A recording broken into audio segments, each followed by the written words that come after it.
Hi, this is a quick revision and analysis of the second part of phonological devices, this time dealing with consonants in its variety of forms. If we start off, we need to recognise that consonants deals with consonant sounds as opposed to the vowel sounds of assonants. So we're looking at things like b, k, d, f, and in the long form b, c, d, f, g, etc. And in order to do this, we're going to take a look at Wilfred Owen's poem, The Send-Off, just using it as an example, but it's worth recognising that you can analyse the effect of consonants not only in poetry, but also prose, in non-fiction and media, etc. So we'll just take a quick look at the opening stanza, and it's worth, as always, with any kind of phonological device, to be listening out for the sounds, those repeated sounds. Down the close, darkening lanes, they sang their way to the siding shed, and lined the train with faces grimly gay. Their breasts were stuck all white with reef and spray, as men's are, dead. Now we're going to look at some of the extracts from that opening stanza, and we'll also cover other parts of the poem as well. But let's first of all just make sure that we're absolutely clear. First of all, consonants, very broadly, is the repetition of consonant sounds anywhere within closely positioned words. So again, going back to the poem, down the close, darkening lanes they sang. We could say that we've got consonants of n, down the close, darkening lanes they sang, as well as alliteration, etc. of other parts. Which leads us on to alliteration. Alliteration is just one particular kind of consonants. So alliteration is consonants that appears at the beginning of closely positioned words. Hence, faces grimly gay, g, g. The g sound repeated at the beginning of the words creates that alliteration. There are other, less frequently referred to forms of consonants, one of the most common being sibilance, and that's consonants of the s sound. So secretly, like wrongs hushed up. So we hear that sibilance running through that line of poetry, but it doesn't just appear at the beginning, it could be anywhere within the line. And finally for this we'll take a look at plosives, which, and I know this isn't technically accurate, consonants of b and d. Now there are other forms of plosive, but for the purposes of this we're just going to confine it to b and d.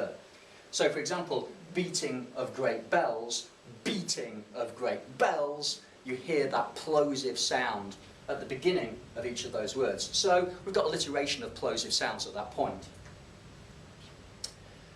So down to the important section, the analysis. What can we do with all of this?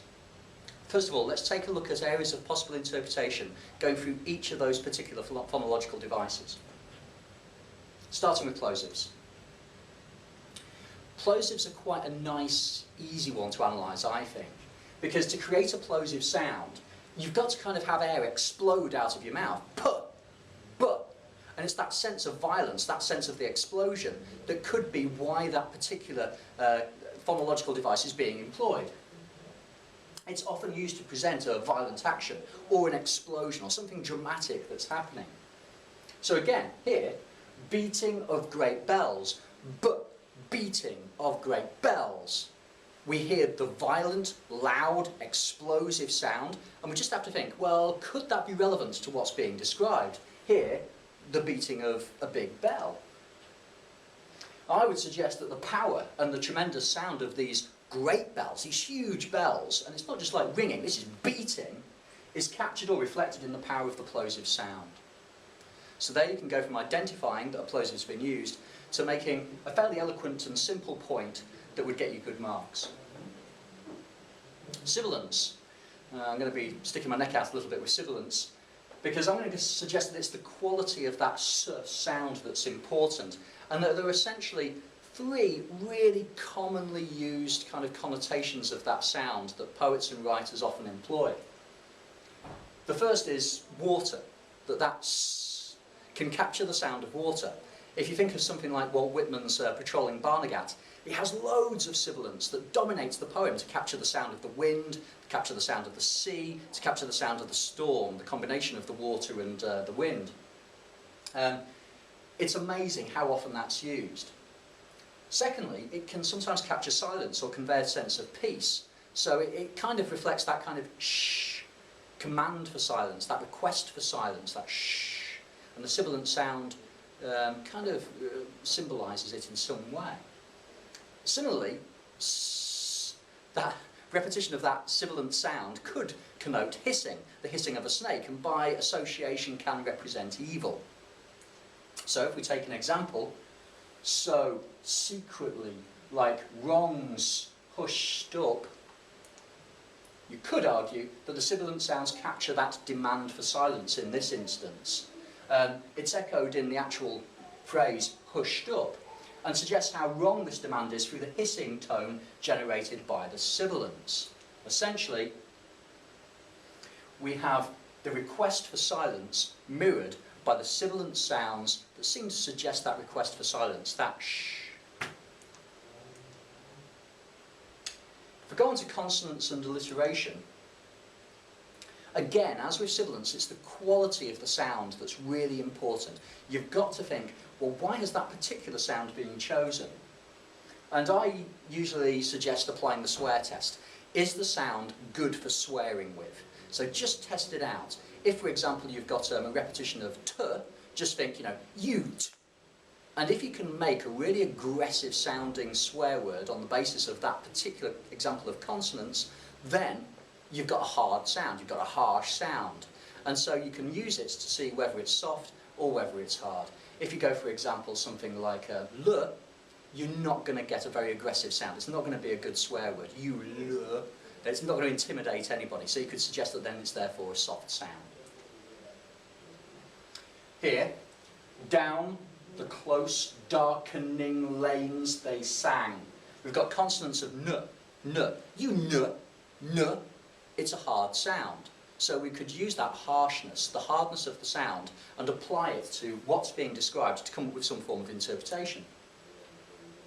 Here I would suggest the consonants of the hard n may capture the depressing and ominous tone created by this particular setting. Also, as we explored with assonance, you could look at the phonological and semantic link that can be found. Stood, staring, hard. Here you've got hard consonants of both t and d. And that reinforces the hard stare that was described as the stare of the tramp.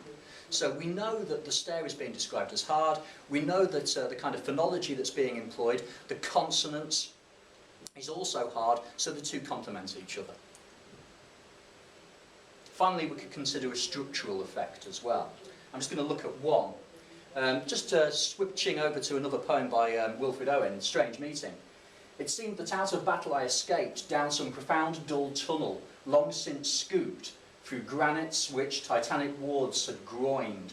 Yet also their encumbered sleepers groaned. That's as far as we need to go, but if we just consider the effect of the structure, the lines don't end in full rhymes, but instead para-rhymes or half-rhymes or slight rhymes, whatever you want to call them. And they're created by the use of consonants. Recognising the kind of similarity in sound, but also recognising that there's a kind of lack of harmony because there isn't a full rhyme, can create a sense of disorder and a tension that's entirely appropriate to the tone of this poem. So look for when consonance is used instead of a full rhyme and consider its effect in that instance. Okay, thanks.